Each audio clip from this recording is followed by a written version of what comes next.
Welcome to the conferencing center. Please enter your PIN code, followed by the pound key.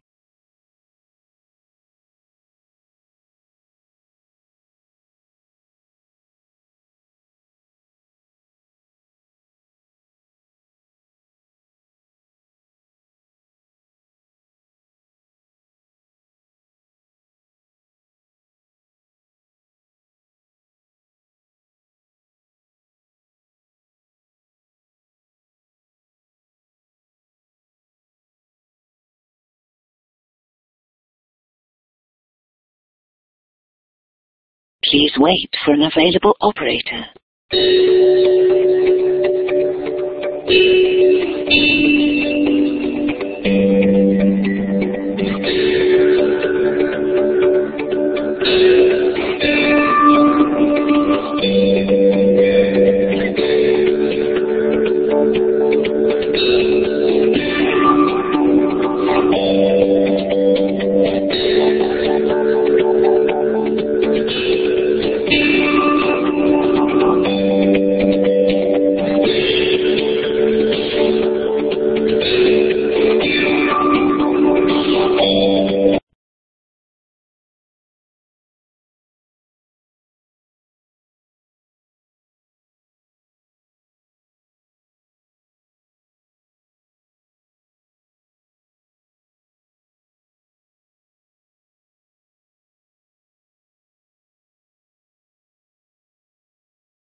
You will now be disconnected.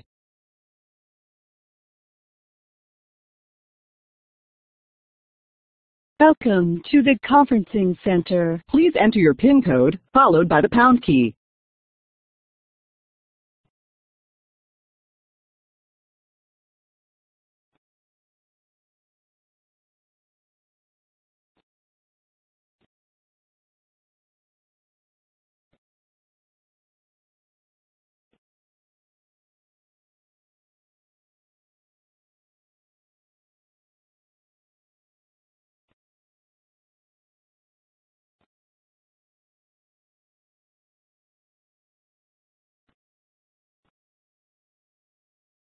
Please wait for an available operator.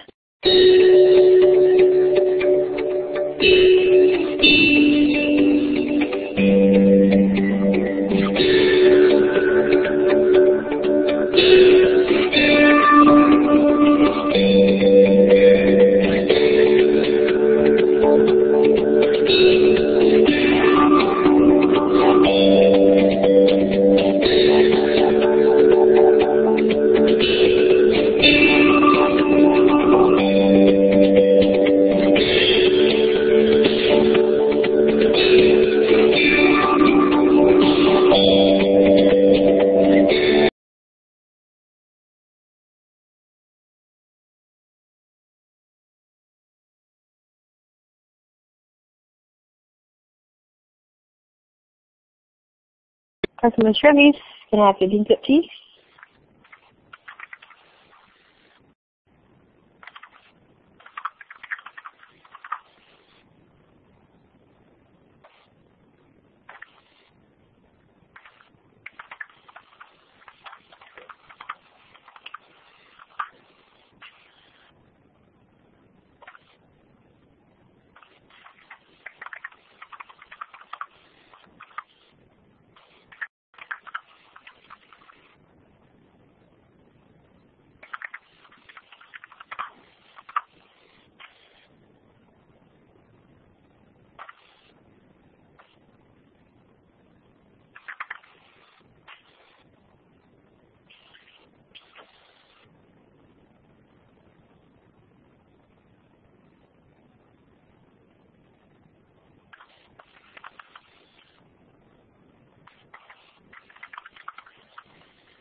Can everyone hear us on the call? Can you please press a smiley face if you can hear us? Okay, I'm so sorry. Oh my gosh, we've just had something going on with the settings in Blackboard. This is Andrea De La Flor over at CADCA, and I've conducted these webinars many times, and something different was sort of automatic in the settings that I've never seen before. So I'm so sorry for the slight delay. And thank you so much. We have 40 people joining us today at this later hour here on the East Coast. And we have our presenters. Let's just do a sound check. Sandra, let's do a sound check really quick for you. Hello, here I am, and we seem to be working. Okay, great.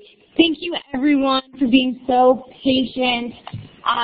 We are going to go ahead and get this thing started. We are so excited, and I'm going to pass the mic over to Robbie Bush in our Evaluation and Research Department to really get this going.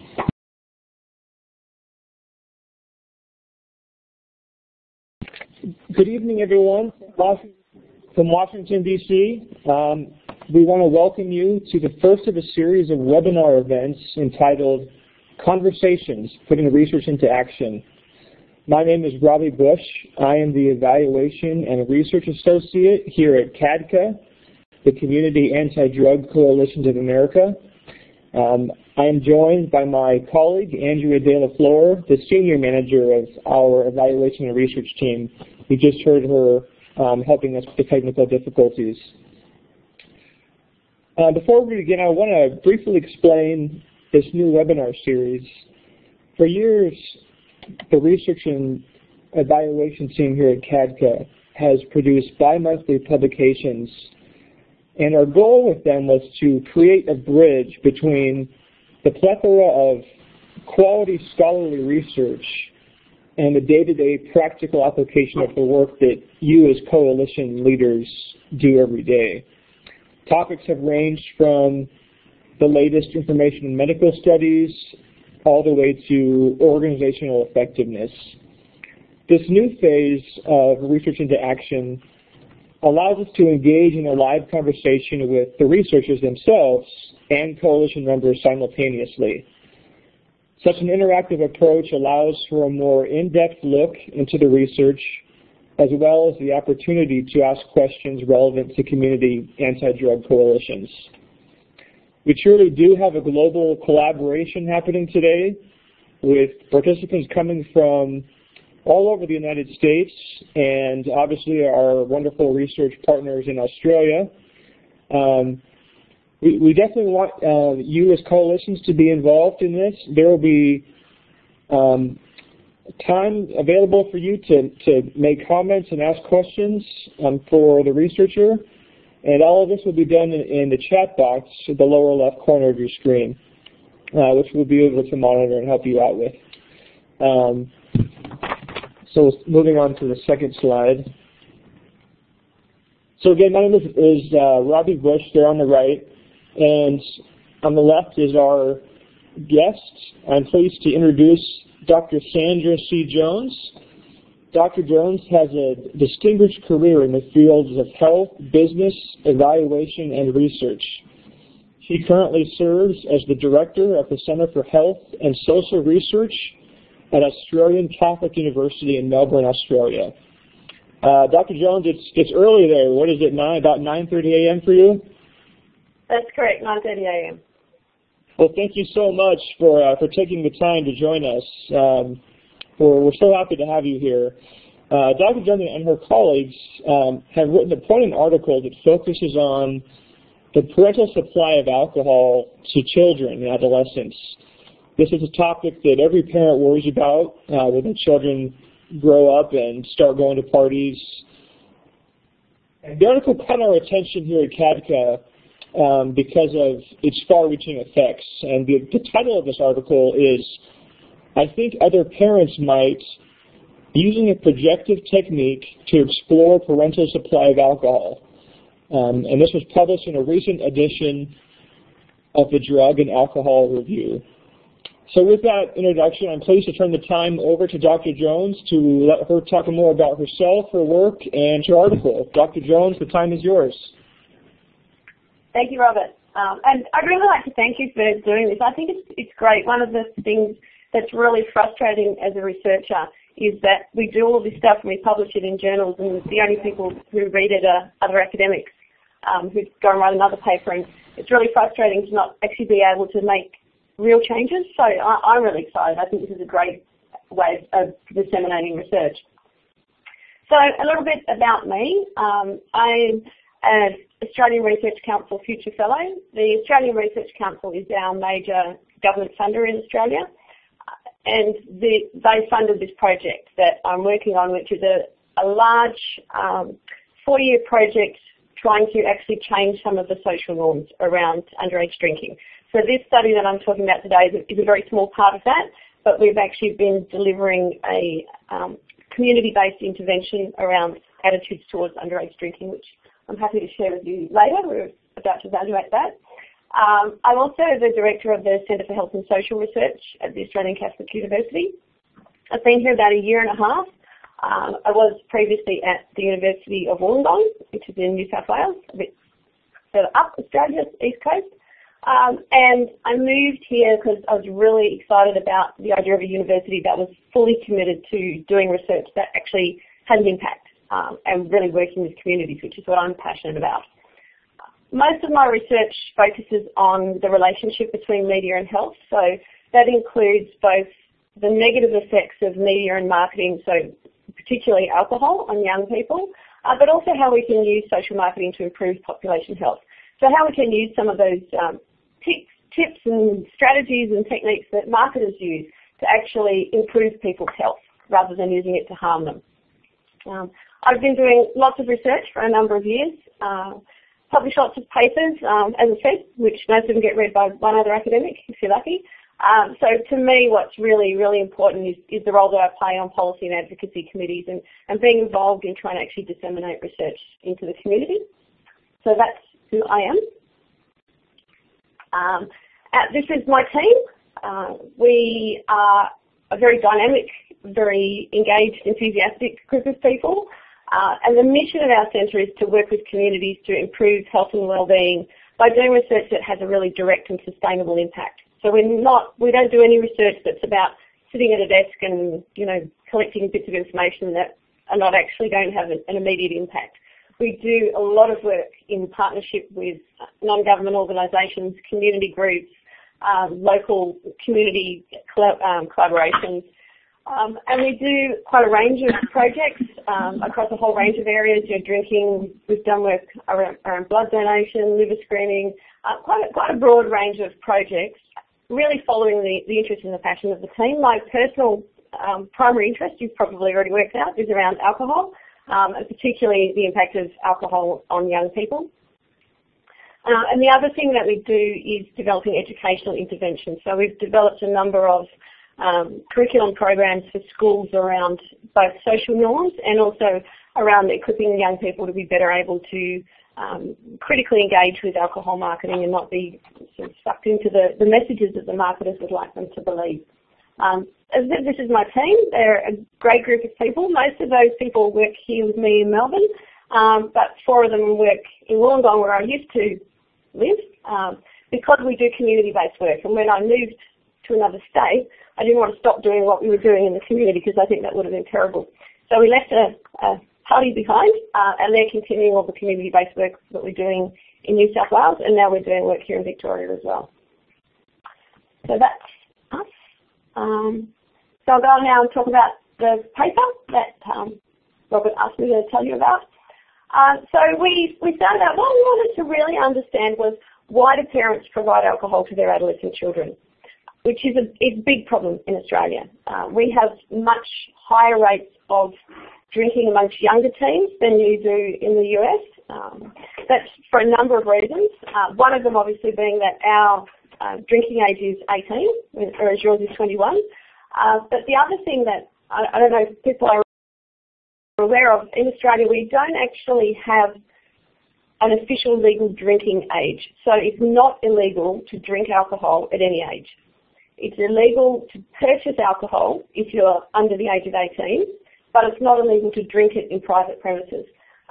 That's a problem because it means that people can provide alcohol to children and there is no penalty, or parents can. Other people can't provide it to your children. That is illegal unless they've got your permission. So what we find is that we have high rates of drinking amongst, quite young, I'm talking 14, 15, 16 and upwards. And a lot of those young people, about a third of them are getting their alcohol from their parents, and the rest are getting it predominantly from other adults that they know or older brothers and sisters.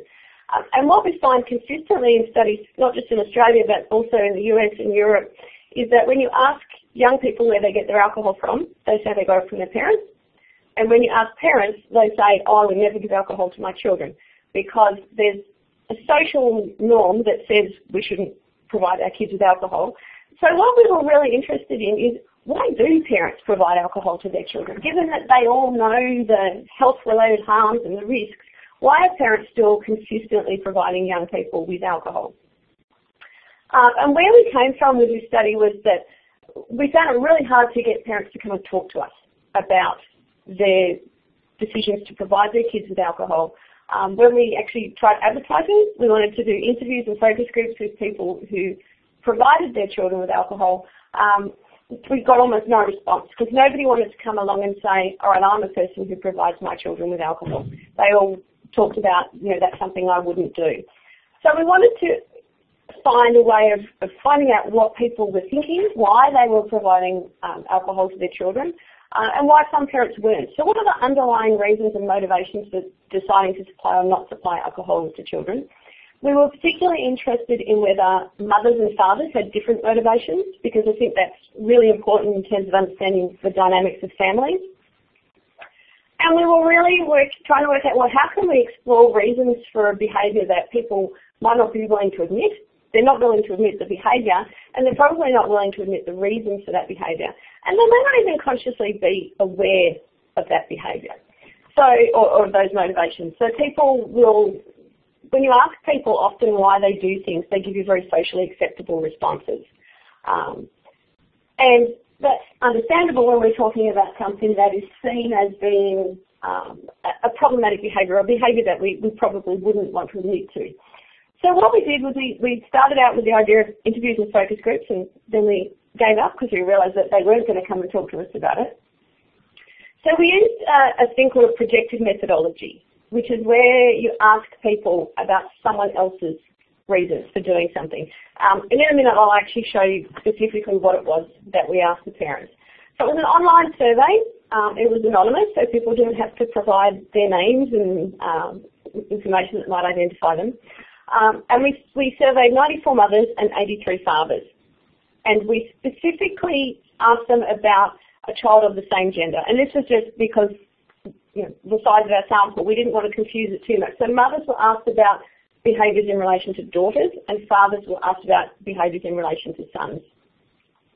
So they read a written scenario in which a parent did or did not provide alcohol, and that'll make more sense in a minute when I show you. And remember, this is about their 16-year-old child, not someone else's child, and we specifically said that this child was 16.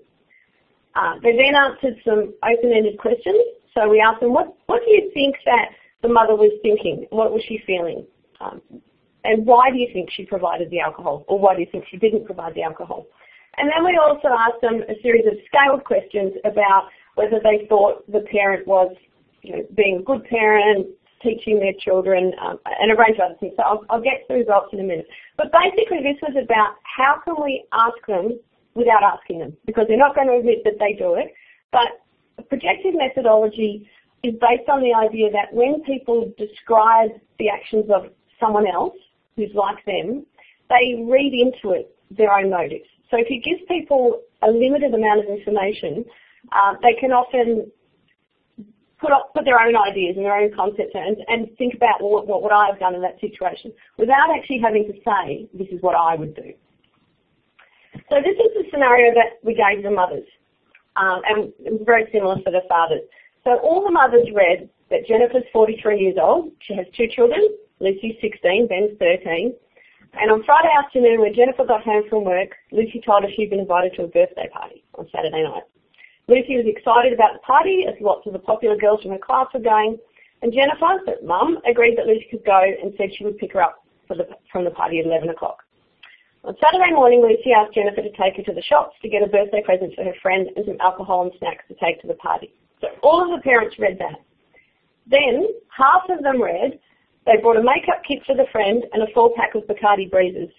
That's probably not a product you have, but it's an alcohol.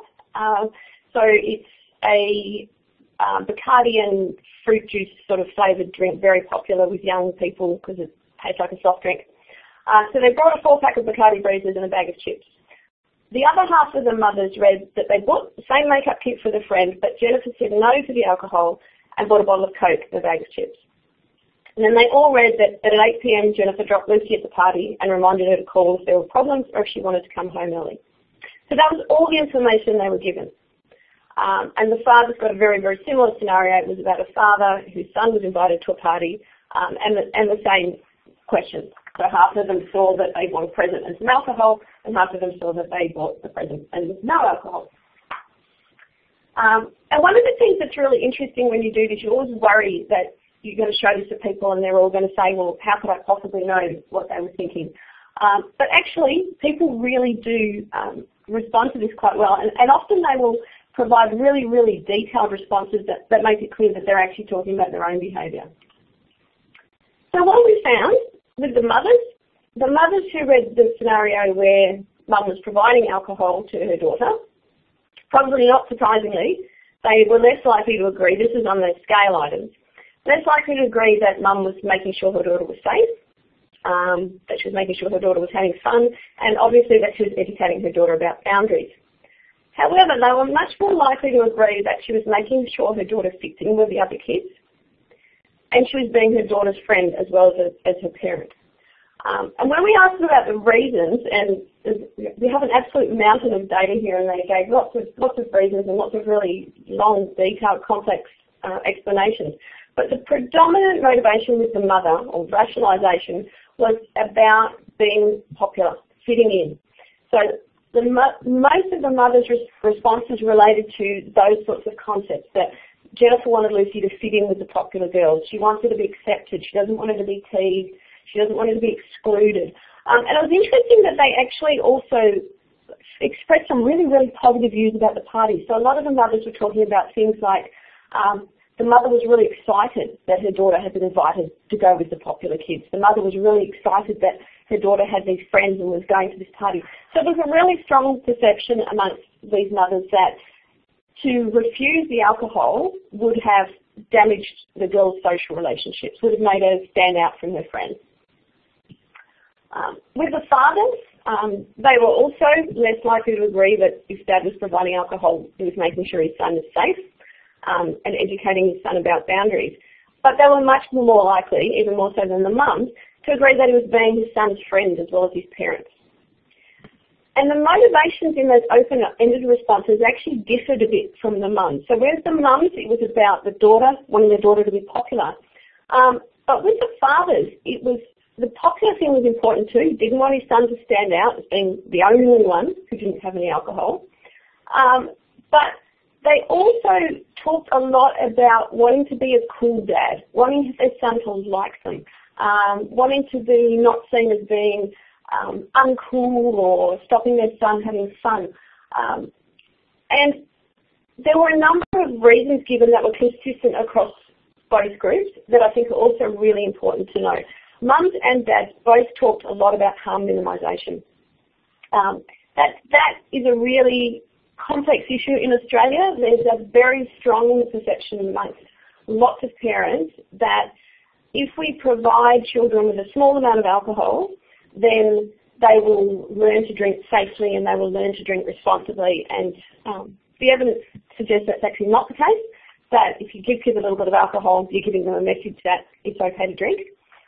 So both our mums and our dads consistently expressed that view, that the parents provided alcohol because it was a conscious, rational decision, and they believed that keeping their child to a limited quantity of alcohol, and not that recognition that, well, then that's what they're going to start with and not what they're going to finish with, which is what the kids tell us.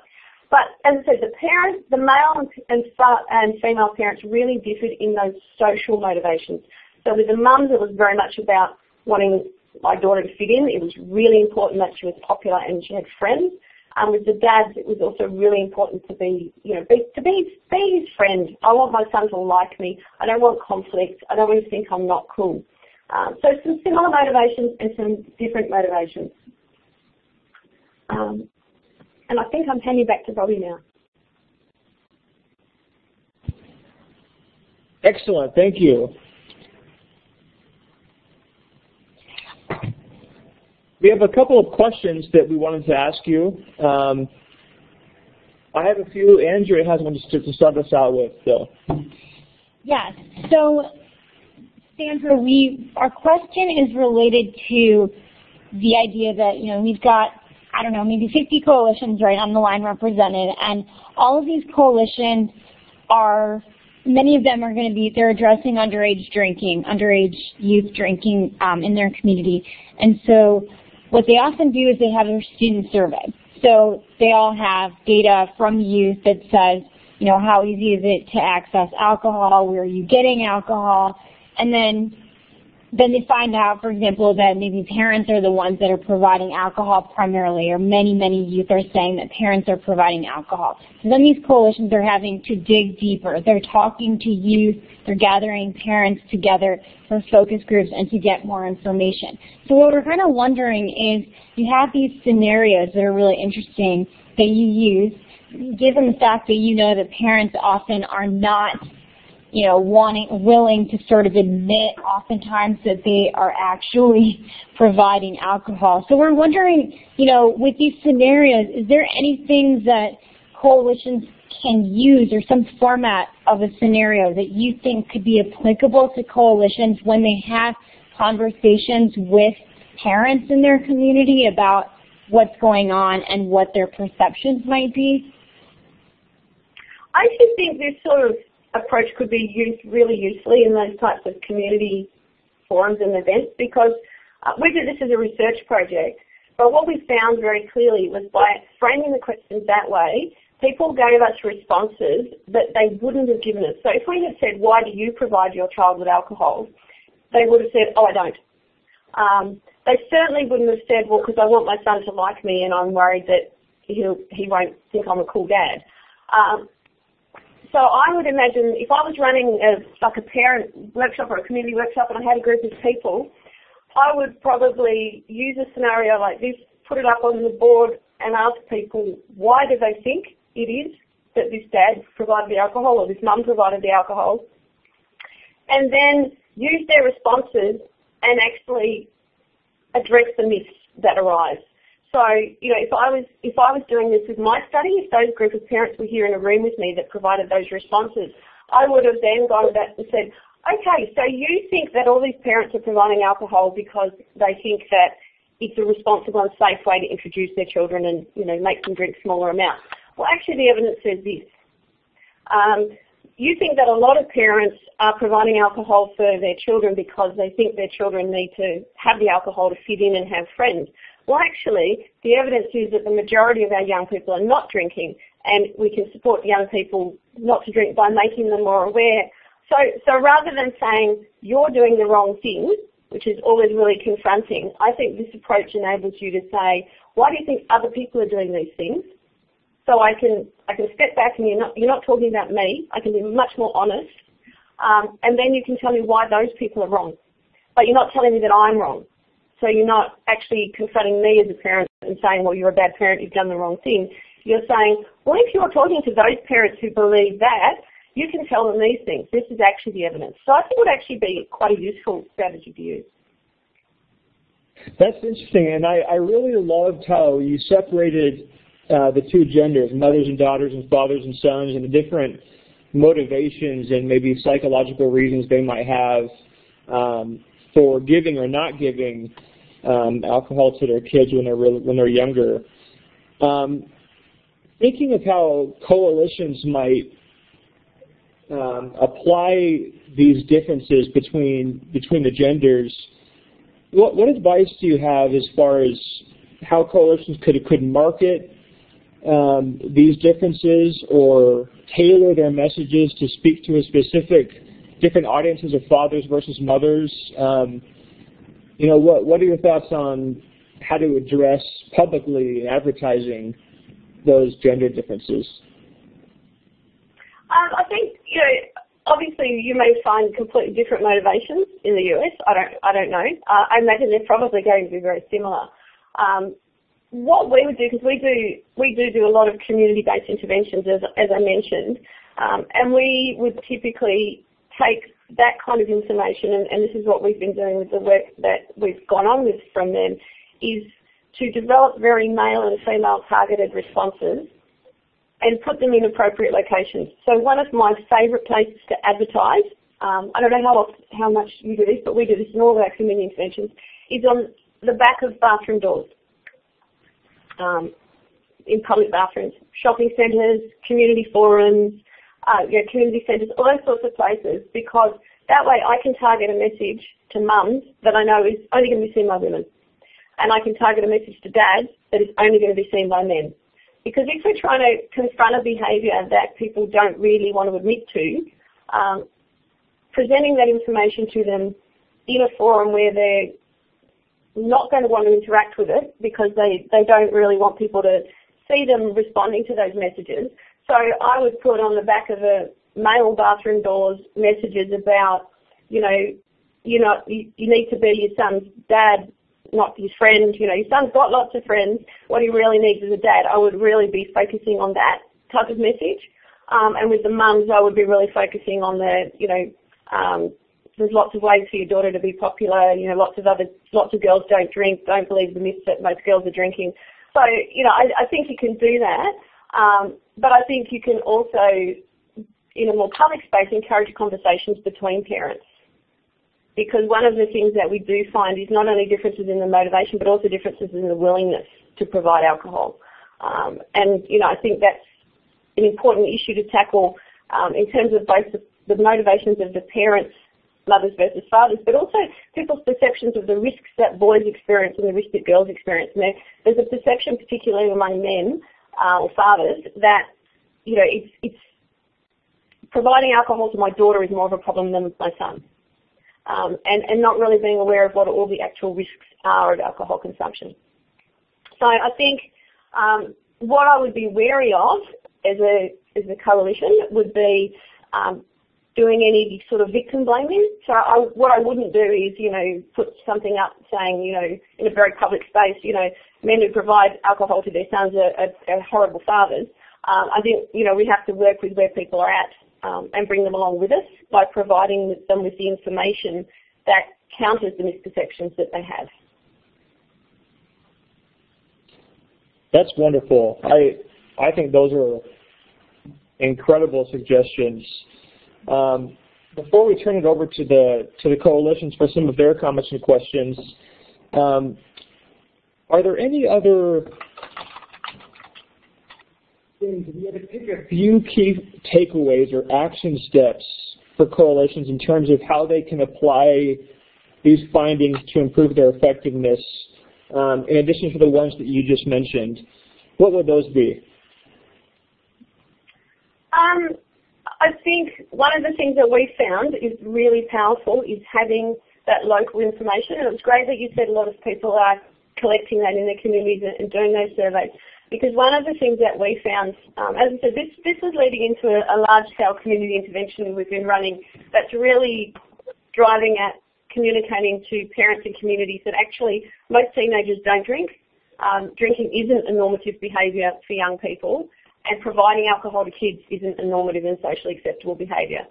But when we first started, one of the things we found is if you talk about national data or even state data, people say, but our community is different. It's not like that here. So I think having that local information is really important. I think having local role models is really important. One of the things that's been very successful in our intervention is having young people who've gone on to become successful sporting stars in Australia who came from our community talk about why they chose not to drink. I think it's really about finding out where your community's at and moving with them. and really supporting people. So our intervention has been very much focused around, most of you don't do this. Most of your kids don't drink and don't want to drink. Most of you parents don't provide alcohol and don't want to provide alcohol. How can we make that easier for you? How can we create an environment that is conducive to you doing the thing that you really want to do? And I think that for me, that's the key thing. We have to meet people where they are, and we have to make them feel that we're supporting them, that we acknowledge that they want to do the right thing, and we acknowledge that the right thing's hard.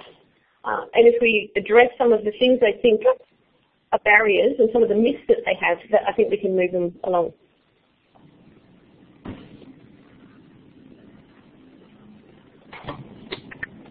We want to turn the time now over to the coalitions to hear some of your thoughts on how you think that you can apply these findings to your coalitions. We're very fortunate to have representatives from coalitions across the entire country in different types of communities.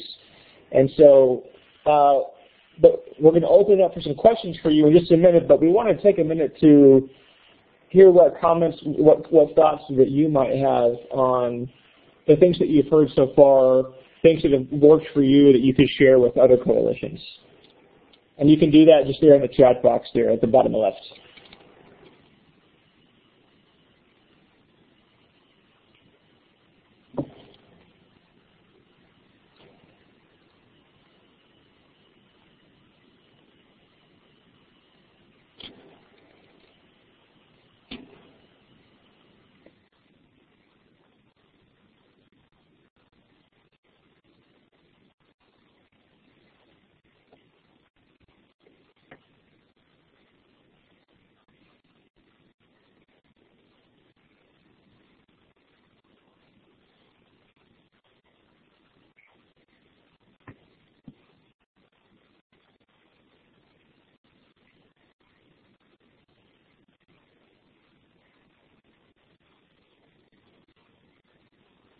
Would you like me to answer the questions that are popping up there? Or? I think so. So I just wanted to give people a chance because I could see that there were maybe about 4 or 5 people who were typing. And so the first thing that we have is a question. So let's take the comments first, and we'll go back to the questions. So Brenda says that education and making people aware of the social norms and how the research shows that they play out is something that she could really apply to the work, which is good. And I really felt like everything, Sandra, that you said was just, I was just nodding my head a lot because it's very similar to what we're seeing here, and I think it really, what you're finding in your research really speaks to the coalitions in the United States, even though you all are so far away. So that's really interesting. Rose, you were saying we're a small community, very isolated, and many local parents consider underage drinking as a rite of passage. So Dr. Jones, you made a point about not making parents out to be bad guys. And I also loved the idea about the bathrooms and the signage in the bathrooms. I've actually not heard of a lot of coalitions maybe using that, so that was really neat. Matthew, you worked with one school system to provide parent tips around prom time. So, okay, so we just wanted to give you all a chance to be able to weigh in a little bit on that, and you can continue with the conversation. I'm going to have Robbie now help field some of these questions that you all have been asking, and we're going to go back to a question from Janine. All right, Janine said, I'm curious if the researcher has shared the same scenarios with teens, and if so, did their responses mirror those of the adults, or were they markedly different? We haven't. That's actually a really interesting question, and actually I'm glad you suggested that because I might try that. We didn't, because we did this with the parents because we couldn't get parents to come and talk to us about why they provided alcohol because they all insisted that they didn't. Whereas when we spoke to the teens, they were very happy to talk about their parents providing alcohol. So we didn't use the same methodology, but we did do a lot of focus groups with young people around why their parents provided alcohol. They didn't come up with those same motivations, and I guess probably because they're internal to the parents. So they did talk about the sort of the harm minimisation thing that the parents talked about. So they did say, well, you know, my parents provide me with alcohol because, you know, because they say, well, if they give me a little bit, then that's what I'll drink, and I drink responsibly. And interestingly, when we asked them, well, then is that what you do? They found that hilarious because they said, well, no, what I do is I take the bit that mum and dad gave me, and that's where I start, and then I drink the other stuff that was at the party or that someone else brought. But they were very aware that that was a motivation for their parents. They didn't raise the stuff about, you know, my dad wants me to think he's cool, or, you know, my mum wants me to have friends, because I think those are internal to the parents. The other thing that they brought up that was really interesting was they talked about, in their view, from what they've experienced with their parents, that their parents made some interesting decisions about safe and unsafe. So they talked a lot about if I'm going to a party in the local area with other kids that I know, my parents will provide me alcohol.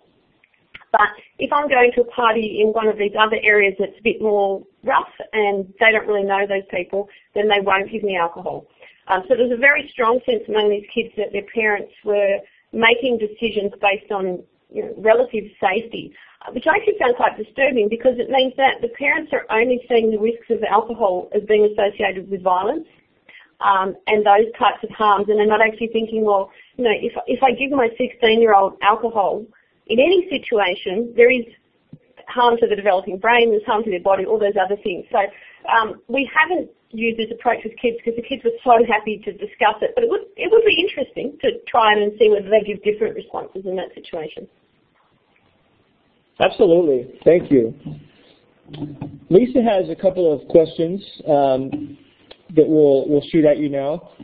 Number one, the method of projective methodology, do you think that would also work? Could that be applied to a youth audience? And second, how did you address scenarios when only one parent is in the home, which is often the case? Did you only use two-parent homes? Did you also look at one-parent homes in urban areas, for example? Because, you know, surely those might be very different. So any comments on those thoughts? Okay, so in relation to the first question, we have used this methodology in a study with young people, which I can send Robert a copy of. That was actually looking at young people's perceptions of other young people who drink. So we used a similar approach. It's actually it's another projective technique. It's called a shopping list study. So it's where you give people a list of, you know, so in our situation it was about a young person who's going to I think it was a concert in the park or something like that. I can't remember, it was a few years ago now. And we said, you know, this is the things they took with them. They took a bag of chips and some sunscreen, and, you know, and half of them saw a shopping list where they had no alcohol, and then other ones saw different types of alcohol. So some saw that the person had beer and some saw that they had wine. And we asked them to describe the girl who owned the shopping list.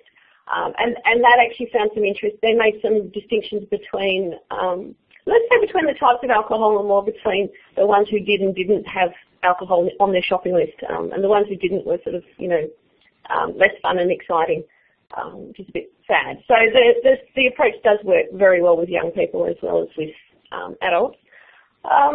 The second question, the scenarios themselves were written specifically not to say anything about the number of parents in the household. So if you look at those scenarios I showed you, we talked about daughter coming home and telling her mum she'd been invited to a party, and, you know, this is what her mum did. There was no mention of dad. And in the father scenarios, there was no mention of a mum. So we didn't say that they were coupled households. We didn't say they were single parent households. So in the actual scenarios, we were silent on that. I would say the majority of the people who filled in our survey, and I'm pretty sure we've got demographics in the paper, but I think the majority of them were into parent households. And I will admit that they were probably all sort of, you know, fairly well-educated, affluent, middle-class type families, just because of the nature of people who voluntarily participate in those kinds of studies.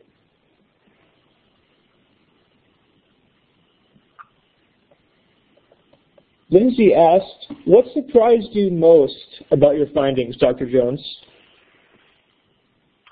I wasn't surprised that they all thought that they were making their kids safe by giving them a little bit of alcohol. I expected that. I was disappointed, but I wasn't surprised by it. I was not surprised by the perception that everybody drinks and you have to drink to fit in. I was surprised by the level of enthusiasm expressed by some of the mothers about how to actually describe the mother as excited that her daughter was invited to the party. And, thrilled, delighted, excited that her daughter was friends with the popular girls. I was surprised how much these mothers perceive mums to have invested in their children being popular as opposed to safe, happy, other things that might have been more important.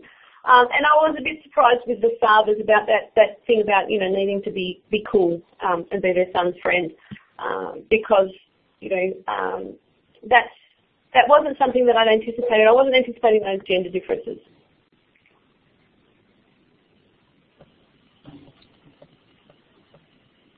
Our next question comes from Linda, and she asks, do the kids mention whether or not they are influenced by whether or not their parents drink? In the focus groups, not directly and specifically in terms of they don't say, well, my mum drinks, therefore I drink, with a few exceptions. So in the main, what they did talk about norms and environments and families and communities. So, people in my family drink alcohol. So it was more sort of broadly that it's in their environment and they think that influences them. The ones who did talk about it were the ones whose parents had strong views. So a number of the young people in the focus groups talked about, my mum doesn't drink and doesn't let us drink because, she had a bad experience when she was a young person, or my granddad was an alcoholic and so my dad doesn't allow alcohol in our house.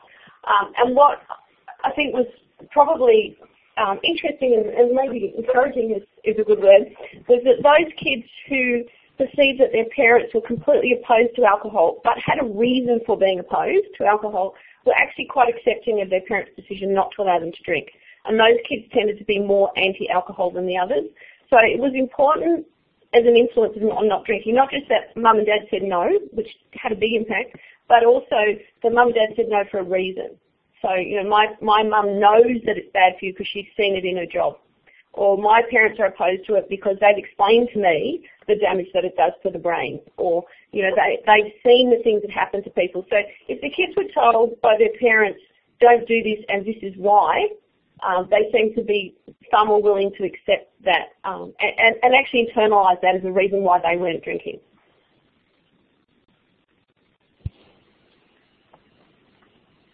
Our next question comes from Skip. Skip wrote, I worked with a coalition who is doing an educational initiative for parents.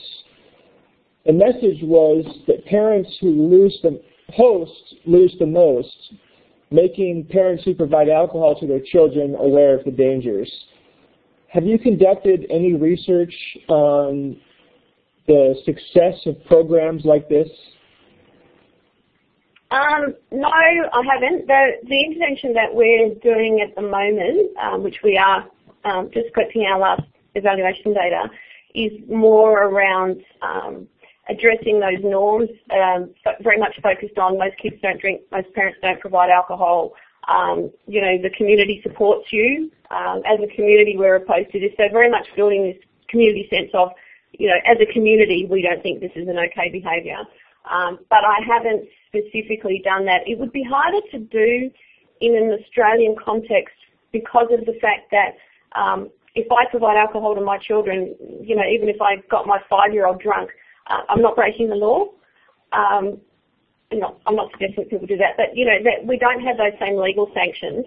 And because we have that strong sort of social norm and that perception that it's an accepted behaviour, parents will then, provide alcohol to other people's kids because as long as they said, oh, my mum said it was all right, and we really don't have enforcement of that, just the nature of the way the laws are applied here.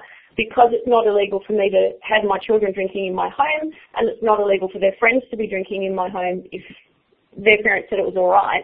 We don't have enforcement. We don't have police come around and check whether kids are drinking. The only time you would see any kind of enforcement like that would be public places like parks and beaches. So we haven't really gone there. Excellent. Matthew asks, and we have time for just one or two more questions here. Matthew writes, it's interesting that social pressure for the parents is a driving motivation. Is educating on the risks enough to overcome that pressure? No, I think you need to do both things in parallel. I think you definitely need to educate about the risks, because consistently, as I said, we've done a whole raft of studies as part of this project, and consistently we find that parents aren't really aware of the risks. They very much associate the risks of alcohol consumption can lead to violence, traffic accidents, and for girls, the risk of sexual assault. The majority of parents really aren't aware of the actual immediate harms to their child of consuming alcohol. So, and that link between early initiation and later drinking problems. So I think we need to do that, but we need to address the social norms in parallel, because what we know is that even if I think of behaviours, wrong or dangerous or harmful, if I think everyone else is doing it, then I'm going to do it anyway. And we found that with the one behaviour that is illegal in Australia, which is what we call secondary supply, providing alcohol to someone else's children. We did some research on that a couple of years ago with the New South Wales Police, and what we found was everyone knew that was illegal, and they did it anyway. And they did it anyway because they perceived that everyone else did it, and it was an expected behaviour. So I think we really need to increase parents' awareness of the harms, but we need to do that in conjunction with raising their awareness that actually most kids don't drink, most parents don't provide alcohol, and most people don't think this is okay, and it's totally acceptable to say no to your child.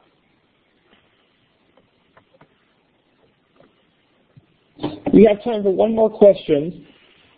This was offered by Norma, and she writes, was there any difference in parent response based on age?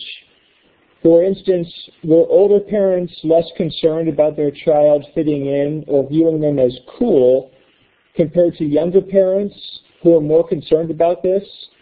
Or did parents across the board express those same concerns?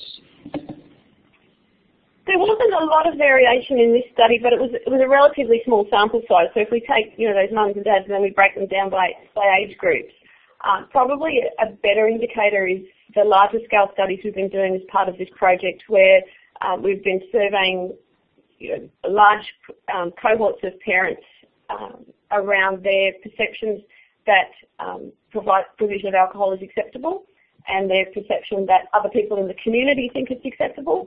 And what we have found is that younger parents are more likely to think it's okay for kids to drink, more likely to think it's okay to provide alcohol to children.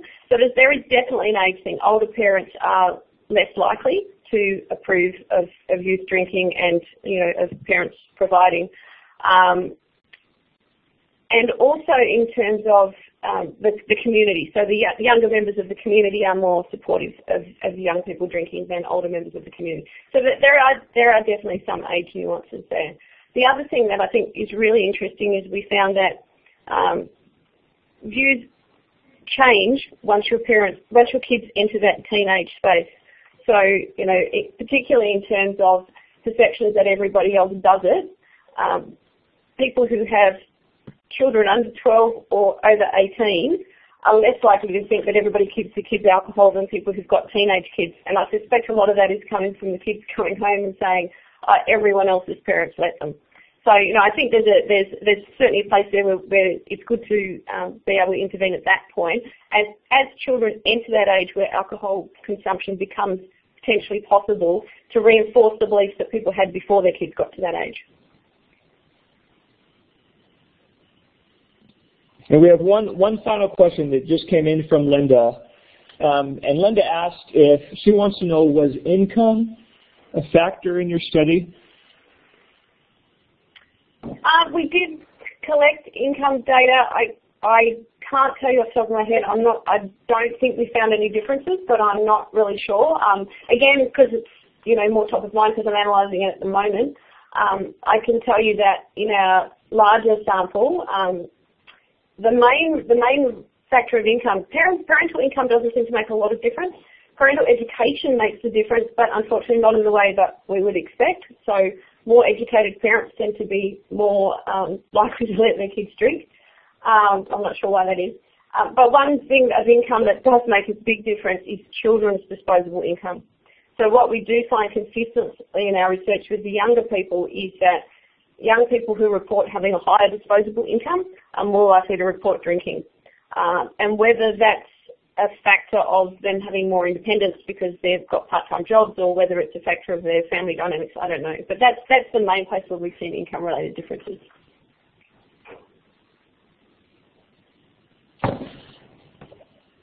As we conclude today's webinar, we sincerely want to express our gratitude for you, Dr. Jones, for taking time out of your schedule, not only to write and study such an interesting article, but to spend time with us this evening. We are very, very grateful to you. To the coalitions, thank you for your interest in joining our discussion, for your comments and your questions. As a reminder, this will be available to you to come back so you can listen again to Dr. Jones and her ideas. We hope that the things that you heard today will be a benefit to you in your work going forward. In this slide that you currently see, there's a link that can lead you to a place where you can find and can be able to download the article in full, as well as CADCA resources, and you can reach Andrea and myself at any time by emailing evaluation@cadca.org.